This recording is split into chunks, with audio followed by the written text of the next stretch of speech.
Good afternoon, everyone. Good afternoon, ma'am. Good afternoon. Good afternoon, ma'am. Good afternoon. Historical perspectives of education की class में आप सबका स्वागत है। काजल अपनी प्रेजेंटेशन को लेकर के हमारे साथ उपस्थित हो चुकी हैं। आज काजल का थर्ड डे है presentation. Kajal, you will be presenting very soon. Let me discuss just one small thing. Dissertation के रेफरेंस में अगर आप लोगों की बात नहीं हुई है तो प्लीज आप लोग जल्दी सर से, हेड सर से इस रेफरेंस में बात कर लीजिए, ताकि हम चीजों को आगे बढ़ा सकें कि कैसे क्या किया जाए, है ना। डेजिटेशन को क्या रूप दिया जाए उसको, और कौन सा नया रूप देकर के एक छोटा सा काम घर बैठे किया जा सकता है। ऑल्दो क्योंकि अब लॉकडाउन खुल चुका है, बट इतना एक्सपोजर आप मत लीजिएगा बीइंग स्टूडेंट्स, क्योंकि थर्ड वेव प्रिडिक्ट की है डॉक्टर्स ने, साइंटिस्ट ने, कि थर्ड वेव सितंबर तक आ जाएगी। तो अभी जून चल रहा है, जुलाई अगस्त थोड़ा सा सेंसिटिव टाइम है।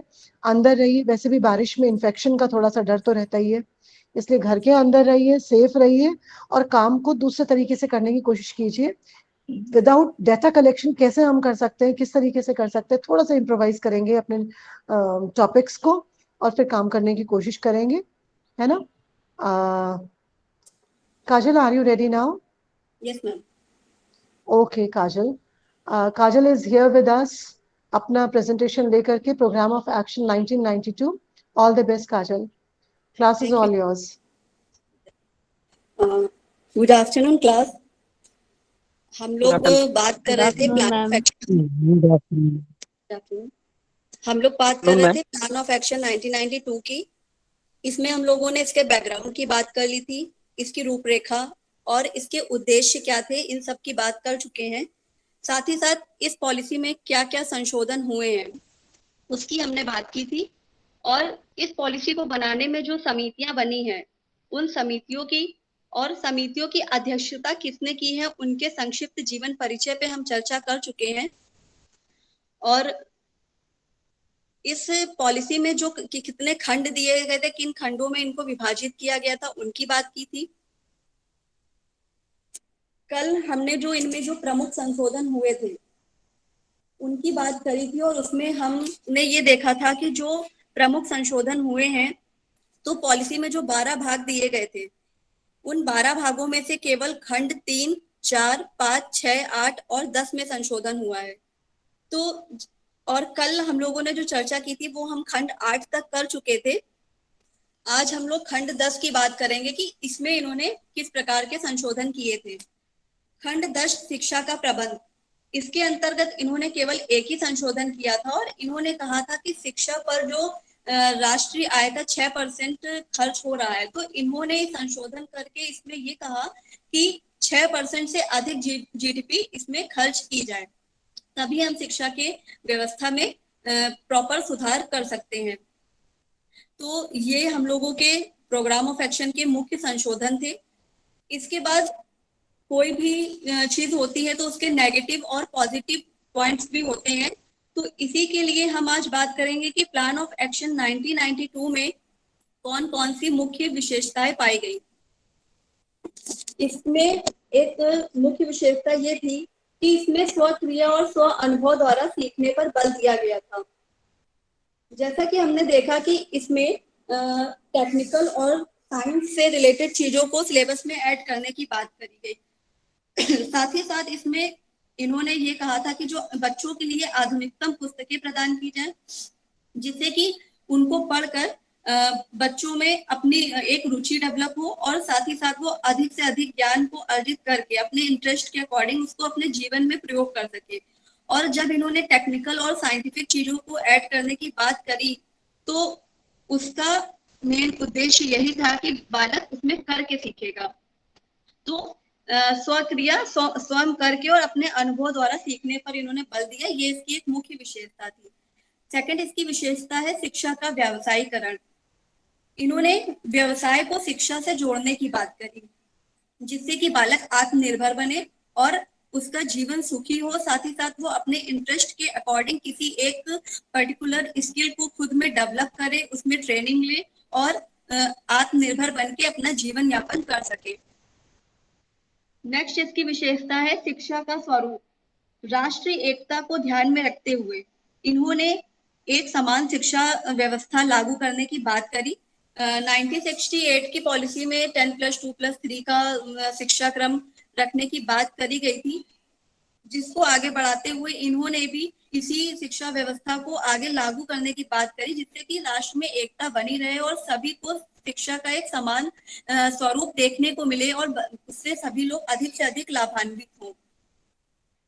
नेक्स्ट इसकी विशेषता है नौकरी के लिए डिग्री की अनिवार्यता को समाप्त करना। एजुकेशन की क्वालिटी को इम्प्रूव करने के लिए इन्होंने इस तथ्य को भी शामिल किया कि नौकरी के लिए डिग्री की अनिवार्यता को समाप्त कर दिया जाए, क्योंकि इससे क्या होता था कि जो योग्य बच्चे हैं वो ही केवल हायर एजुकेशन तक पहुंचे, और ऐसा ना हो कि हर कोई व्यक्ति उच्च शिक्षा पर पहुंचे और केवल डिग्री की लालसा में वो हायर एजुकेशन को अचीव करे। जो केवल योग्य और डिजर्विंग है वो ही हायर एजुकेशन को प्राप्त कर सके, इसलिए इन्होंने डिग्री की अनिवार्यता को नौकरी के लिए समाप्त करने पर बल दिया। नेक्स्ट विशेषता है इसकी परीक्षा प्रणाली में सुधार पर बल। परीक्षा प्रणाली में सुधार, शिक्षा व्यवस्था में हम सुधार तभी ला सकते हैं जब हम परीक्षा प्रणाली में भी सुधार लाए। तो इस बात को ध्यान में रखते हुए इन्होंने अंकों के स्थान पर ग्रेडिंग सिस्टम को देने की बात करी और इस चीज को आगे बढ़ाने पर इन्होंने बहुत अधिक बल दिया। ये भी इसकी एक मुख्य विशेषता थी। और नेक्स्ट विशेषता है नैतिक मूल्यों का महत्व। क्योंकि जब हम लोग अब पॉलिसी का अध्ययन कर रहे हैं तो इसमें हम लोगों ने ये देखा है कि इन्होंने computerization, technical education, scientific education, इन सब चीजों पर बहुत बल दिया है। तो इसमें इन्होंने इस बात का भी ध्यान रखा कि ऐसा ना हो कि आधुनिकता के कारण, आधुनिकता की ओर बढ़ते हुए टेक्निकल एजुकेशन को लेते लेते ऐसा ना हो कि बालक अपने नैतिक मूल्यों और कर्तव्यों को भूल जाए। इसीलिए इन्होंने जो शिक्षा के खंडों का विभाजन किया उसमें इन्होंने कल्चरल पर्सपेक्टिव को डेवलप करने की भी बात करी थी, जिससे कि बालक अपने नैतिक मूल्यों और कर्तव्यों से भी रूबरू रहे और उन चीजों को भी महत्व दे। तो ये भी इसकी एक मुख्य विशेषता थी इस पॉलिसी की। साथ ही साथ इन्होंने नवीन शिक्षा संस्थाओं की स्थापना करने की बात करी।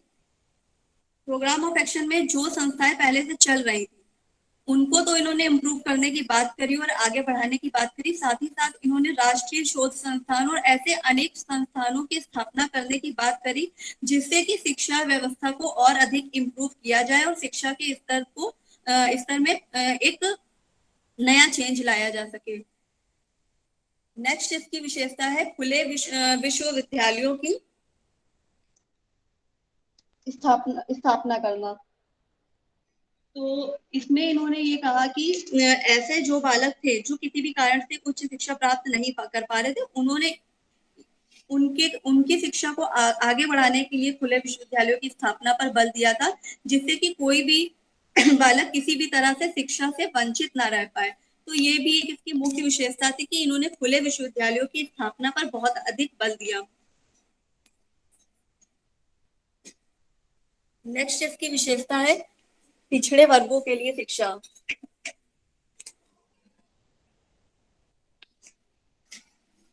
इसके अंतर्गत इन्होंने जो बात की थी कि जो SC ST हैं, हैंडीकैप हैं, वुमेन्स हैं, ऐसे लोगों के लिए इन्होंने शिक्षा पर विशेष बल दिया था और इन्होंने कहा था कि राष्ट्र का अगर हमें पूरी तरह से सर्वांगीण विकास करना है तो उसके लिए हमें ऐसी शिक्षा व्यवस्था करनी चाहिए कि जिससे कि कोई भी वर्ग शिक्षा से वंचित ना रह पाए, और विशेषकर ऐसे लोग जो पिछड़े वर्ग के लोगों के लिए इन्होंने शिक्षा संस्थाओं में स्थान सुरक्षित रखने की बात पर भी बल दिया था। तो ये भी इसकी एक मुख्य विशेषता है। और साथ ही साथ इन्होंने प्राथमिक विद्यालयों की बात करी, सदैव चलने वाले, मतलब कि इन्होंने ऐसे विद्यालयों का कॉन्सेप्ट दिया कि जो पूरे 12 महीने खुले रहे और इसमें छोटे बच्चों को जो शिक्षा वो क्वालिटी एजुकेशन दी जाए। और इसी के लिए इन्होंने जो ऑपरेशन ब्लैक बोर्ड स्कीम आई थी उसके विस्तार की भी बात की थी। महिला शिक्षा पे भी इन्होंने बहुत ध्यान दिया। इन्होंने वुमेन्स के स्तर को ऊंचा उठाने के लिए, उनके एजुकेशन के लिए, उनके सशक्तिकरण के लिए बहुत से सुझाव दिए और इनका मेन ऑब्जेक्टिव यही था कि भेदभाव को समाप्त करके वुमेन्स को समाज में समानता का अधिकार दिलाया जाए। तो इनका कॉन्सेप्ट ये था कि शिक्षा के द्वारा ही हम लोगों में ये चीजें डेवलप कर सकते हैं, तो ये भी इसकी एक मुख्य विशेषता है। साथ ही साथ इन्होंने साक्षरता कार्यक्रम पर बहुत अधिक ध्यान दिया था, और जो 15 से 35 वर्ष की आयु के निरक्षर व्यक्ति थे उनको साक्षर बनाने के लिए इन्होंने साक्षरता कार्यक्रम ऑर्गेनाइज करवाए थे। और इन्होंने डिस्टेंस एजुकेशन के लिए जो जनसंचार के साधन थे उसके प्रयोग करने पे भी बहुत अधिक बल दिया था। और एक इनकी मेन विशेषता ये भी थी कि इन्होंने पर्यावरण की रक्षा पर बल दिया है। इन्होंने बालक में बचपन से ही इन सब चीजों को डेवलप करने की बात करी कि टीचर्स अपने विद्यार्थियों को प्राइमरी लेवल पे ही उनके अंदर ऐसी चीजों को डेवलप करे कि मतलब जैसे उनके विद्यालयों के आसपास नदी, तालाब, झील, जो वन है, तो इन सभी की सुरक्षा पर विशेष ध्यान दे और बच्चों को उसके जो बेनिफिट है वो उसके प्रति उनको जागृत करें, उनको बताएं, जिससे कि क्या होगा कि स्कूल लेवल पर ही बच्चों में पर्यावरण के प्रति संवेदनशीलता तो डेवलप होगी ही, साथ ही साथ जो हमारा पर्यावरण है वो भी शुद्ध होगा। तो और इन्होंने खेल का महत्व, खेल का तो बहुत अधिक महत्व दिया। इन्होंने अपने करिकुलम में फिजिकल एजुकेशन को ऐड करने के लिए और सिलेबस को इस तरह से डिजाइन करने की बात करी कि जिससे कि विद्यार्थियों को एक फिक्स टाइम दिया जाए और वो अपने उस फिक्स टाइम पे जो फिजिकल एक्टिविटीज है वो करें। तो ये प्रोग्राम ऑफ एक्शन में इस चीज को भी शामिल किया गया। साथ ही साथ इन्होंने अध्यापक प्रशिक्षण पर भी बल दिया। ये भी इसकी विशेषताओं में आता है कि इन्होंने टीचर्स के लिए रिफ्रेशर कोर्स चलाने की बात करी, जिससे कि वो न्यू टीचिंग टेक्निक से अवगत हो सके और आगे अपनी नॉलेज को अपडेट कर सके, और बच्चों को भी उस चीजों से वो रूबरू करा सके कि अगर टीचर्स ही उन सब चीजों का यूज नहीं कर पाएंगे तो वो बच्चों को नहीं सिखा सकते। तो इसलिए इन्होंने अध्यापक प्रशिक्षण पर भी बल दिया था। नेक्स्ट विशेषता है शिक्षा का आधुनिकीकरण। आधुनिकीकरण को बल देते हुए इन्होंने कंप्यूटराइजेशन को आवश्यक बताया था और कंप्यूटर एजुकेशन को कंपलसरी करके उसकी हेल्प से बच्चों को टीचिंग कराने की बात की थी। मात्र थ्योरी क्लासेस नहीं, वो ये चाहते थे कि बच्चों को प्रैक्टिकल नॉलेज भी दी जाए।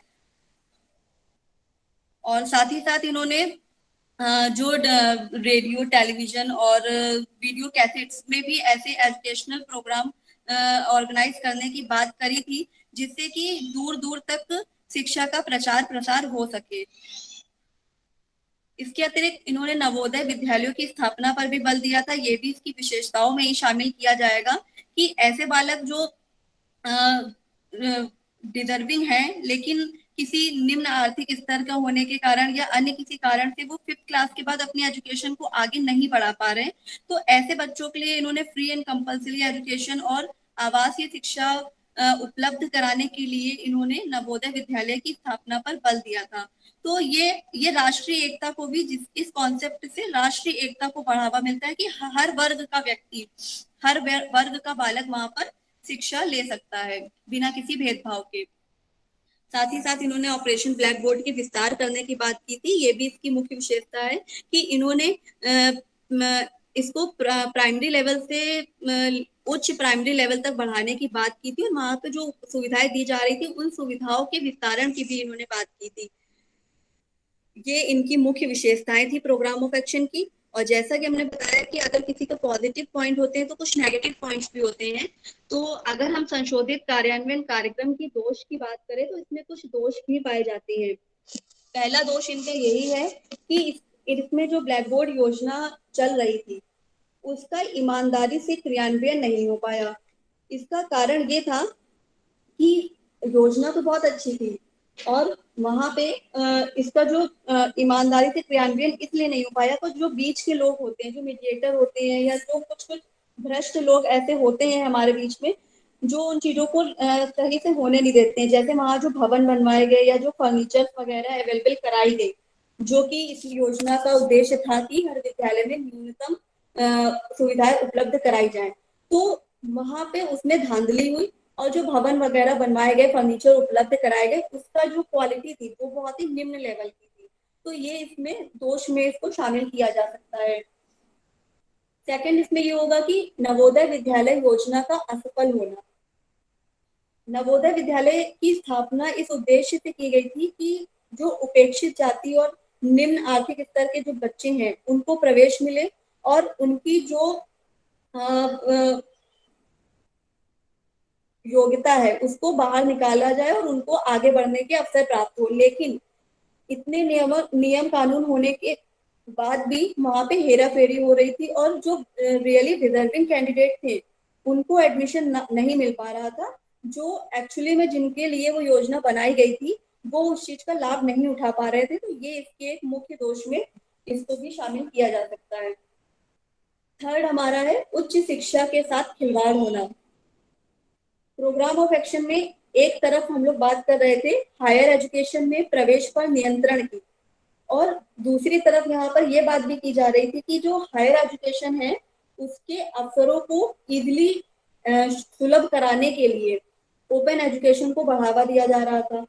तो इससे क्या हुआ कि जो अधिकतर संस्थाएं थी वहां पे अयोग्य छात्र प्रवेश ले रहे थे, और साथ ही साथ जो ऐसी अधिकतर जो इंस्टीट्यूट थे हायर एजुकेशन के जो इंस्टीट्यूट थे वो केवल डिग्री बांटने का कारखाना बन गए थे। इससे क्या हो रहा था कि हायर एजुकेशन के जो क्वालिटी एजुकेशन की हम बात करते हैं वो गिरती जा रही थी। तो ये इसका दोष है।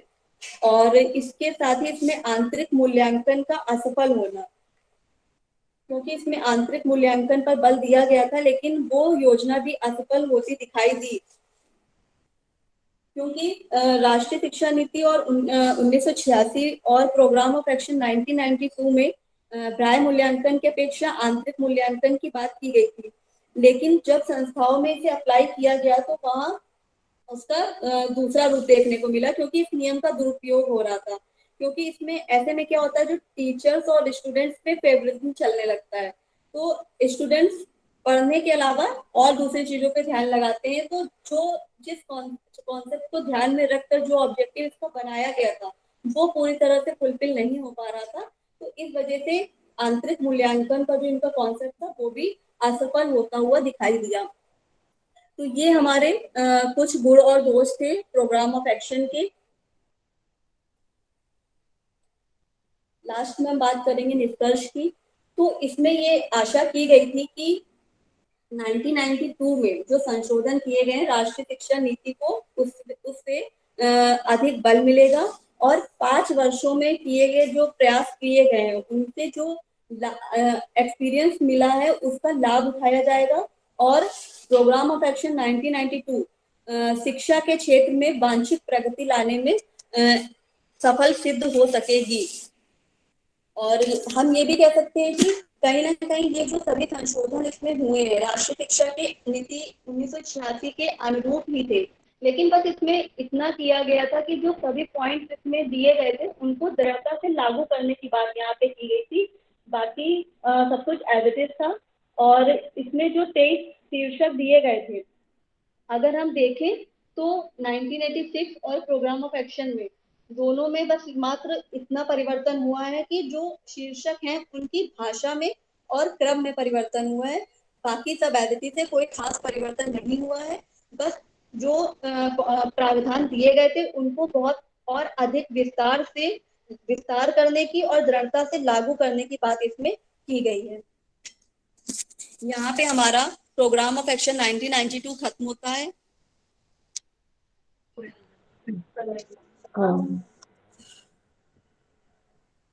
आगे खत्म हो गया फिर बेटा? Yes ma'am. फिर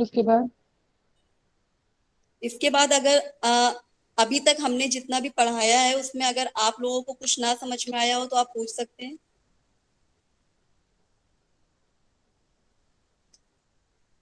कोई भी क्वेरी हो आपकी।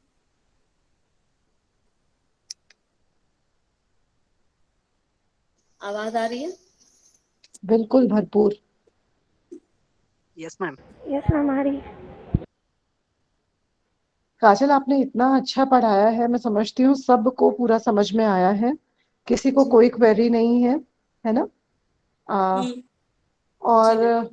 हाँ, तो नया टॉपिक शुरू अब आज करें कि कल करेंगे? कल किसकी प्रेजेंटेशन है? नेक्स्ट ये मैम प्रेजेंटेशन किसकी है राधा?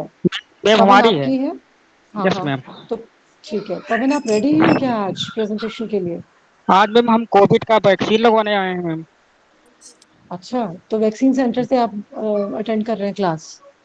यस मैम, वही वेट कर रहे हैं, बैठे हैं, अच्छा, देख रहे हैं। प्रताप की प्रेजेंटेशन हो गई है क्या? Yes ma'am. आपकी प्रेजेंटेशन हो गई है प्रताप? Yes ma'am. अच्छा, चलिए, तो ऑलमोस्ट सारी प्रेजेंटेशन अब बाइंड अप की ओर है। काजल, आपकी प्रेजेंटेशन बहुत मैम अच्छी एक थी, क्वेश्चन बहुत था। अच्छी थी। हाँ हाँ, पूछ लीजिए, जरूर मैम पूछिए। ये नौकरी के लिए डिग्री की अनिवार्यता समाप्त करना, मतलब मैम डिग्री नहीं होगी तो नौकरी कैसे मिलेगी? डिग्री? इसमें इन्होंने कुछ सेलेक्टेड कोर्सेज के लिए ही ये बात करी थी। जैसे हमने बताया था ना, क्लर्क वगैरह के लिए इन्होंने कहा था कि आपको बहुत ज्यादा डिग्री लेने की जरूरत नहीं है। और जैसे अब टीचर वगैरह बनना है या कोई हमें इंजीनियर बनना है, तो उसके लिए तो हमें एक डिग्री की जरूरत पड़ेगी ना, क्योंकि डिग्री हायर एजुकेशन पे अगर हम डिग्री लेंगे तो वो वहाँ पे हमें थ्योरी के साथ साथ प्रैक्टिकल नॉलेज भी मिलेगी। तो इन्होंने कुछ सेलेक्टेड कोर्सेज के लिए ही ये कहा था, क्योंकि उससे धांधली हो रही थी ना, हर कोई डिग्री लेने के चक्कर में हायर एजुकेशन तक जा रहा था, और उससे रोजगार मिलना भी मुश्किल हो रहा था और लोग कंपटीशन बढ़ रहा था। तो इस वजह से इन्होंने डिग्री की अनिवार्यता को समाप्त कर दिया था, कि जो योग्य और डिजर्विंग कैंडिडेट है वही वहां तक पहुंच पाए और वही डिग्री को ले पाए, और उच्च शिक्षा की जिससे कि उच्च शिक्षा की क्वालिटी को इम्प्रूव किया जा सकता है। Okay ma'am. अन्य कोई? आलोक? Yes ma'am. इसमें हम्म। मैम ये कहा गया नहीं जो नहीं, मैं प्रताप आपसे सर ने। आंसर नहीं पूछ रही हूँ, आपकी अपनी तरफ से कोई क्वेरी है तो आप वो पूछ लीजिए, आपको एक्सप्लेन नहीं करना है। काजल जी एक्सप्लेन कर चुकी है और उससे ज्यादा और एक्सप्लेनेशन इसकी है नहीं। Yes ma'am, yes. कुछ ऐसे जॉब्स हैं जिसमें आज के दिन भी सिर्फ ये बोल दिया जाता है कि ग्रेजुएट्स हैं तो अप्लाई कर लीजिए, है ना? जी। जी कोई जैसे प्रोफेशनल डिग्री की जरूरत नहीं है, ये चीजें अभी भी चल रही है, वर्तमान में भी ये चीजें चल मैम रही मेरा हैं। मैम मेरा एक सवाल था हम्म। कि काजल मैम, जिस तरीके से आपने बताया कि प्लान ऑफ एक्शन 1992 की उसकी जो विशेषताएं आपने बताई, उसमें जो आपने जी। बताया कि अध्यापक प्रशिक्षण पर्वल, तो कैसे प्रशिक्षण की बात कर रहा था वह यह आयोग, जिस तरीके से आज क्वालिटी ऑफ एजुकेशन जिस तरीके से बिल्कुल गर्त की खाई में गिरता चला जा रहा है, उसमें ऐसे क्या जी। क्या खामियां मिली कि जिससे उस प्रोफेशनल या कह सकते हैं जो टीचर एजुकेशन है उसके प्रशिक्षण पे सबसे ज्यादा फोकस करने की आवश्यकता है, और वह कहाँ तक आज सफल हो पाया, इस बारे में थोड़ा सा हमें एक्सप्लेन कर दीजिए। अच्छा, हाँ, तो इसमें ये था कि टीचर, क्योंकि वो टेक्निकल एजुकेशन की ओर बढ़ रहे थे, आधुनिकता की ओर बढ़ रहे थे, ओपन एजुकेशन की ओर बढ़ रहे थे, तो उन सब चीजों को ध्यान में रखते हुए इन्होंने टीचर को प्रशिक्षण देने की बात कही। क्योंकि जब हम डिस्टेंस एजुकेशन ले रहे हैं तो आप बच्चों से कैसे कम्युनिकेट करेंगे, उसके लिए आपको किसी माध्यम की जरूरत है। तो उस माध्यम, जैसे आप किसी माध्यम का प्रयोग कर रहे हैं तो उसका यूज आपको करना आना चाहिए। तो उसके लिए इन्होंने टीचर के प्रशिक्षण की बात करी। और जैसे कंप्यूटराइजेशन की बात कर रहे थे ये, कि हर विद्यालय में कंप्यूटर होना चाहिए, और कंप्यूटर शिक्षा पर जोर दे रहे थे। तो वो कंप्यूटर कौन पढ़ाएगा? टीचर्स ही पढ़ाएंगे ना। तो लेकिन अगर टीचर्स ही उसका यूज नहीं कर पाएंगे तो वो बच्चों को वो चीज नहीं समझा सकते। तो इसीलिए यहाँ पर टीचर के प्रशिक्षण की बात करी गई थी। कि इन्होंने इसमें यह भी कहा था, मैंने बताया था पहले, कि इन्होंने कहा था कि हर वर्ष 5 लाख टीचर्स के लिए ओरिएंटेशन प्रोग्राम ऑर्गेनाइज कराया जाए, जिससे कि वो वहां पर जाकर आपस में इंटरेक्ट करके, और उनके लिए रिफ्रेशर कोर्स भी चलाया जाए, जिससे कि वो जो न्यू टेक्निक आ रही हैं, नई टेक्नोलॉजी से वो अपने आप को अवगत कराएं, और उसको यूज करना सीखें, जिससे कि वो आगे भी अपने विद्यार्थियों को उस चीजों से अवगत करा सके। तो यहाँ पर इसलिए अध्यापक प्रशिक्षण की बात करी गई, क्योंकि जो टीचर्स की नॉलेज है वो अपडेट और अपग्रेड, जैसा कि हेड सर भी बताते हैं, होती रहनी चाहिए, कि अपने ज्ञान को नए ज्ञान से जोड़ते रहने के लिए यहाँ पर टीचर के प्रशिक्षण की बात की गई थी। Thank you ma'am. Kajal ma'am, एक खंड 8 में और था शिक्षा के पाठ्यक्रम तथा प्रक्रिया का अभिनवीकरण, ये और बता दीजिए मैम। शिक्षा के खंड एक 8 है शिक्षा के पाठ्यक्रम तथा प्रक्रिया का अभिनवीकरण। जी, तो इसमें इन्होंने बताया था कि इन्होंने केवल 2 संशोधन किए थे, पॉपुलेशन एजुकेशन पे किया था और एक परीक्षा के सुधार पे किया था खंड 8 में। और मतलब कि उस समय जो सिचुएशन चल रही थी कि जनसंख्या बढ़ती जा रही थी और जो परीक्षा का स्तर था वो भी इन्होंने जो सर्वे किया उसके अकॉर्डिंग उसका जो परीक्षा का जो स्तर था वो गिर रहा था। तो इसलिए इन्होंने खंड 8 में इन 2 पॉइंट्स को रख के संशोधन किया कि सिलेबस में पॉपुलेशन एजुकेशन को ऐड किया जाए, जिससे कि बालक को बचपन से ही उसके प्रति जानकारी रहे और करिकुलम को इस तरह से डिजाइन किया जाए कि बालक में पॉपुलेशन एजुकेशन के प्रति जानकारी डेवलप हो सके। और साथ ही साथ इन्होंने जो परीक्षा सुधार की बात की थी, तो इन्होंने कहा था कि परीक्षाओं में जो अंक मिलते हैं वो ग्रेडिंग सिस्टम से दिए जाए, क्योंकि उसमें इन्होंने ये देखा था कि जो बालक हैं वो 1-2 नंबर से पास या फेल हो रहे थे, तो जिससे बच्चे डिप्रेशन में भी जा रहे थे, सुसाइड जैसी चीजें भी बढ़ रही थी। तो इसलिए इन्होंने ग्रेडिंग सिस्टम को रखने की बात करी थी इसमें। Thank you ma'am.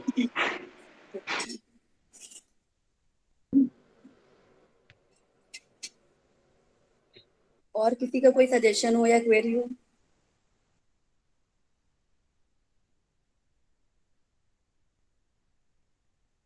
सारी बता देंगे। Kajal, you have taught really nicely.